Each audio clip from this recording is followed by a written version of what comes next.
I have lists, templates, and reminders for almost every aspect of my podcast. This doesn't mean that I don't know who I'm interviewing this week or that I can't remember how to write my show notes. It just means that I wrote all that stuff down so that I can be super selective of what gets permanent residence in my brain, which is a pretty exclusive list as a mom of 3 littles. Some of the things on that list are my children's birthdays, memories of hiking in Glacier National Park with Scott, and Every Word to Fearless by Taylor Swift. Hi, I'm Andy Smiley, your friendly podcast guide. I help you start and launch a podcast that is fun and fulfilling. I share tips, stories from my own journey, and insights from podcasters I admire. In this episode, I'm breaking down the steps of creating the tool that I use the most as a mom who podcasts, my podcast workout. My podcast workflow. And just as a reminder, if you only have the capacity to implement one thing, at the end of the episode, I'll tell you what that one thing should be, so you don't feel overwhelmed trying to figure out where to start. Before I dive into teaching you how to create a podcast workflow, I want to tell you what it is. So a podcast workflow is a list of the things that you need to do to create a podcast episode and in what order you do those things. It really doesn't have to be something super elaborate or fancy, but this one thing is what keeps me on track and helps to make podcasting so much more doable for me as a mom who also has a podcast. The main reason that a podcast workflow makes it so much easier for me is that it gets rid of so much decision fatigue for me. So instead of having to remember what I'm supposed to do next, I don't even try. I just go straight to my podcast workflow to check and see what I'm supposed to be doing on whatever week it is. So I can look at it and be like, oh, it's week 4. That means that I will be doing a final listen through of every episode and creating the thumbnail and uploading my episodes to Spotify for creators and YouTube. Then I don't have to remember that. I just have to look and be like, oh yeah, that's what I'm doing. Past Andy set me up for success, so I don't even have to think about it. I just have to look at that and go, oh yeah, that's what I'm doing. It sounds so simple, I know, but it truly has made such a big difference for me because my brain is busy remembering other things, not remembering what I'm supposed to do on week 4 for my podcast. Before I tell you about how to create your podcast workflow, I want to tell you about my podcast Jumpstart sessions. Have you been thinking about starting a podcast, but every time you think about actually starting, questions pop up? Like, what mic do I need? How do I get my show on Apple Podcasts? What if I start and then get overwhelmed? I get it. Podcasting can feel super overwhelming, but that's exactly why I do free 30-minute podcast Jumpstart sessions. It's just you and me on a call, chatting through your questions and figuring out what's actually holding you back. By the end, you'll know exactly what to do next. Plus, I'll send you my favorite mic recommendations, the best podcast hosting platforms, and the next 2 steps to get your show started. I only do a few of these calls each month, so grab yours before they're gone. Go to the link in the show notes to book your free podcast Jumpstart session. Let's make this podcast happen. So there's actually a couple of things that I want you to keep in mind before I tell you how to create a podcast workflow. Before you create your workflow, I recommend creating at least 1 episode so you can know all of the things that go into creating one of your episodes. Because the first step in creating a podcast workflow is writing all of that stuff down so that you don't miss anything when you're creating your podcast workflow. The other thing that I want you to keep in mind is I like to batch my podcasting tasks. So I do all of the episode writing for the month during 1 week. And then all of my recording during another week. So right now, as I'm recording this, I've already recorded 3 other episodes. I just do all of my recording in one sitting so I can just stay in one mindset. And truly, it helps me so much because I'm not jumping from task to task. I can just stay right here in recording and be good. So that works really well for me and the way that my brain works. And that is how I've set up my podcast workflow. If that doesn't work for you, then don't do it. Please do what works best for you.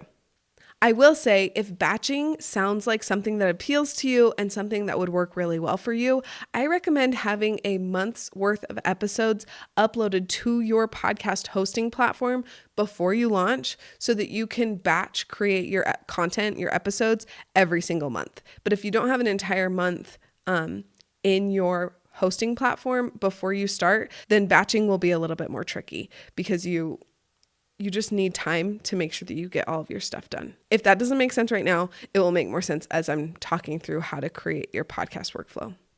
After I talk you through all of the steps of creating a podcast workflow, I'll show you what mine looks like. And I'll also be sharing it on social media this week. So if you're a more visual learner and you want to see what it looks like, then you can see it either in the video or in social media this week. The first step to creating a podcast workflow is to write down all of the things that you do to create an episode. So these include brainstorm ideas, write episodes, record episodes, write your show notes, edit your episodes. Anything that you do to create an episode, write it down. I am a pen and paper girl, so I write everything down in a notebook. But if you hate writing things, then type it out. But just have a list somewhere that you can reference as you're creating your podcast workflow. The second step to creating your podcast workflow is grouping together the things that seem to go together. So, for example, some people like to write their episode show notes right after they write their episode script, and that works really well for them. So those two would be grouped together: write script, write episode show notes. But for me, I like to write my episode show notes after I do the final listen through for my episode.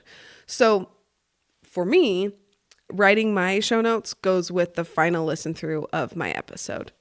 And that's just what works best for me. So you kind of just have to know what works best for you and group those all together, because this is for you. This isn't just to look pretty. This is to help you create the best podcast episodes possible in the least amount of time. And then the third step is to make sure that everything on your list from step 1 gets put on a day or a week, depending on how you set up your workflow. So I like to batch my podcast content, like I said before, a month at a time. So this is what my podcast workflow looks like. It's right there. I give myself a week to do all of the tasks for all of the next month's episodes. But if having a monthly podcast workflow is overwhelming or just not a good fit for you, you can also have a weekly podcast workflow. And you can do this by just choosing which day you do each task. So for example, Monday could be write episode, Tuesday, record episode, Thursday, edit episode, Friday, final listen through, write your show notes, and upload your episode. There are so many different ways that you can do a podcast workflow, and there's no wrong answer. It's just whatever works best for you. But no matter what your podcast workflow ends up looking like, you need to put it in a place that you can access it easily and see it often. So for me, I have it as a Google Doc on my computer, and I have it taped to the wall above my desk so that I don't have to search through anything. It's just right there and easy for me to access. Okay, now that you have your podcast workflow, I recommend trying it out for a month or 2.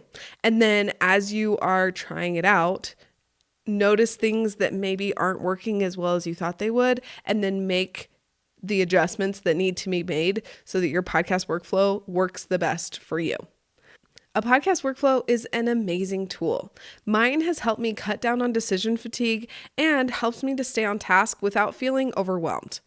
But my one warning is to make sure that you don't try to cling to your podcast workflow when you need to make adjustments. I can promise you that you're going to have to make adjustments sometimes because life happens and we go through different seasons of life and just seasons of the year. Like when I'm on summer break with my kids, my podcast workflow looks significantly different.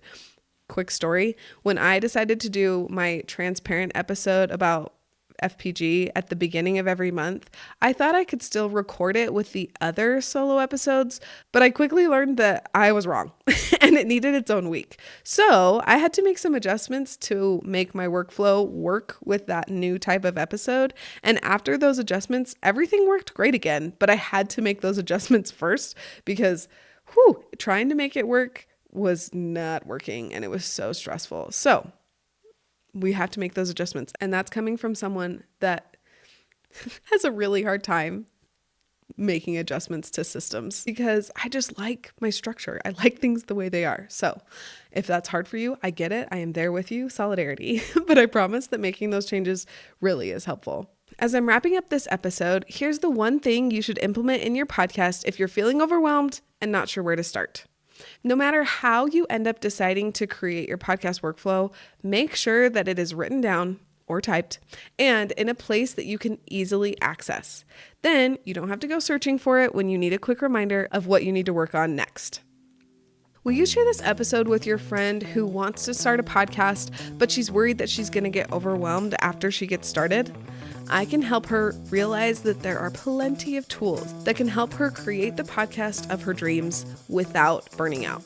In next week's episode, I talk about the stats of April's Friendly Podcast Guide episodes and how sending an email out about each of my episodes affected my podcast. Thanks for being here, and I'll see you next week. But for me, I like to write my show notes. I like to write